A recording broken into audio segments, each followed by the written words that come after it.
How old is your daughter? God bless her, preserve her. She's new. No.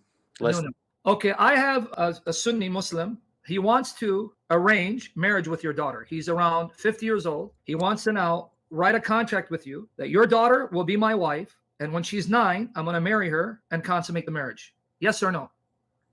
2024, no. But hold on, your prophet is a role model and the Sharia is for all time. Are you saying that's outdated? Because it's research.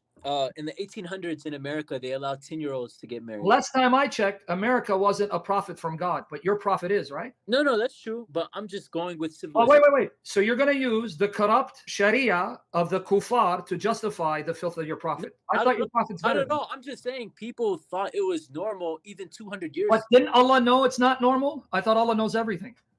What do you mean? He does know everything. So did he not know it's not normal for a 54-year-old to sleep with a 9-year-old because physically, psychologically it'll damage her? So your God didn't know that? I mean, it probably was normal back in the day. But you didn't answer my question. You first said, well, okay, people thought it's normal. But I thought Allah knows that. Hold on, buddy. Let me make my point because you're tap dancing. I thought Allah knows everything, and he knows the design of the body, and he knows for a young girl at 9, she is physically premature and psychologically premature to have a grown man, 54, old enough to be her grandfather, with an erect penis penetrating her. Did Allah know that or no? Of course. He knew that. Okay. And he allowed your prophet to do it. And he allows it in the Quran, 65 verse 4. And you still want to insult me and say this man's better than my Jesus? How am I insulting? Because you're telling me this man is greater than Jesus. God forbid the insult. You see why we Christians hate your prophet and we get angry? This man you're going to compare to Jesus. Hate is a strong word. No, it says, do I not hate those who hate you? Do you hate Satan or do you love Satan? I hate Satan. You hate what? Satan. Oh, but that's a strong word. No, but that's Satan. Jesus teaches you. Yeah, but then you have agents of, because your Quran says there are human shayateen. Chapter 6, verse 1 or 12. But you have even humans that are devils. That's true. But according to Christians, it says not to fight flesh, but to fight the spirit. Exactly. But we also rebuke and hate those who are giving themselves over to Satan instead of repenting. That's Psalm 139, 19 and 22. Jesus doesn't teach that. You want to bet he does? Now, don't change subject. Like how you ran. Good. Let's run back. I like how you ran. Runner. Come back to the issue. So you just condemned your prophet for being a pimp, and you condemned him for doing something that Allah knew would damage the 9-year-old. What do you mean it didn't damage her? He left her a widow at the age of 18. Aisha. He couldn't. Did she have children with him? No. Was he able to get any of the other wives pregnant?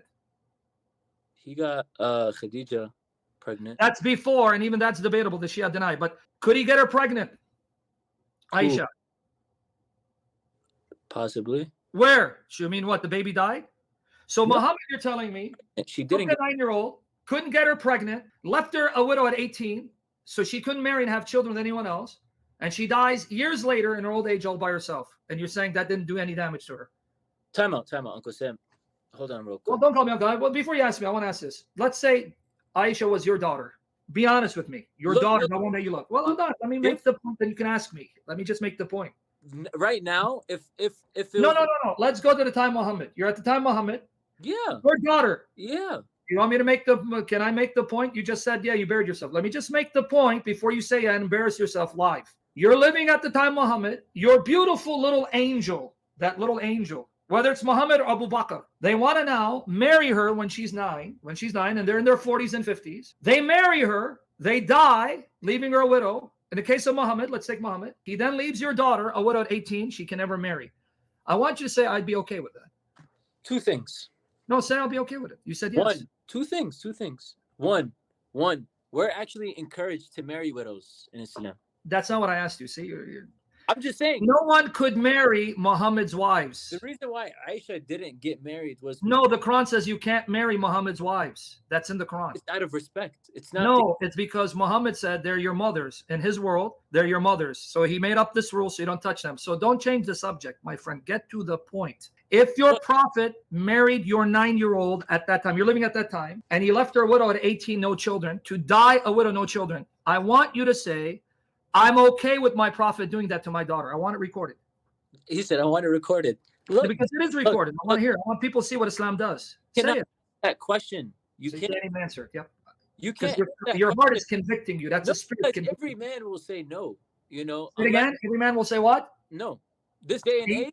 This day and No, age. okay. Every, Well, I'm but gonna listen, repeat it a let me third time. continue. Let me continue. At the Muhammad, time of your he stopped prophet, marrying Aisha at the time that he did. Not a single scholar, not a single Christian, not a single man you're rose, lying through your teeth. rose an argument. You're lying through your teeth because I have hadiths where when Umar ibn al-Khattab wanted to marry Kulthum, she was around 10 and 11, the daughter of Ali. Ali said, she's too young for you. Stop lying to me, man. I know your tradition. But before you run there, you at least honestly said, no man would want that, especially today. Forget today.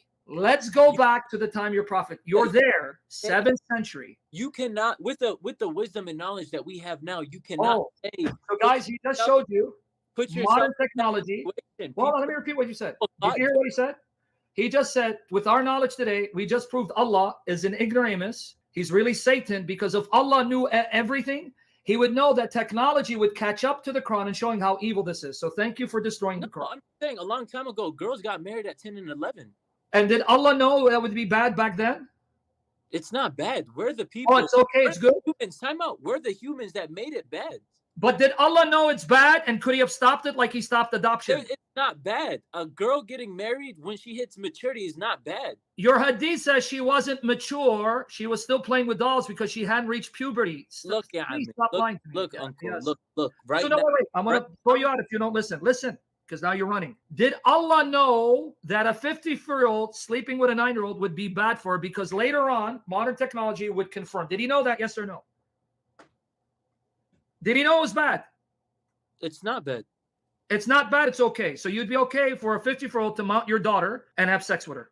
Look, man, I told you, this day and age, you can't ask that question. You know, I'm going to block you because you keep repeating this. I didn't say this age. It's the truth, Sam. So you want me to get you out of here? Because you're wasting my time now. How am I wasting your time? Because you keep saying this day and age, and I asked the question, I'm going to ask it the 5th time. Did Allah know back then that today, can I finish the point? Today, in the 21st century, science would confirm this is not healthy or good for a 9-year-old. Did he know that back then? Yes or no? Did he know it? Yeah. Yes, he did. Okay. So did Allah abolish adoption, which is good? Did he stop adoption?